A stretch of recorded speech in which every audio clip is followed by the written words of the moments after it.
आजिर सकाळ वेदरटा पूरा रेनी मुड्रे थिला ता सांगक आपण मैंने शुणी पारुथिबे बतकर राब केते पीसफुल लगुच ना। तो पाग देखिए भाविली किसी हेल्दी ब्रेकफास्ट बनैबी। हेल्दी ब्रेकफास्ट रे कौन है पारे सुजी उपमा इज बेस्ट।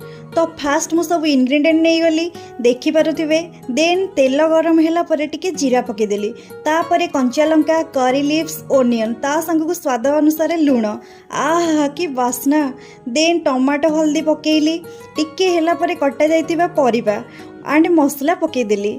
अरे अरे अरे ठीक टाइम बेलू सूजी देखला बेलू नाही।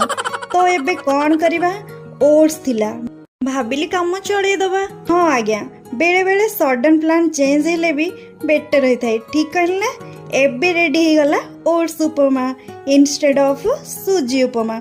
आपण मैंने भावुथिबे ये मिछ कहूची आज्ञा सतरे सुजी उपमा करिया बाहर करली ओट्स उपमा। तो देखुथिबे आपण खाली जरी। तो रहिली आज पई जय जगन्नाथ। भल लागिथिले लाइक करिवे सब्सक्राइब करिवे शेयर करिवे। रहिली टाटा गुड नाइट।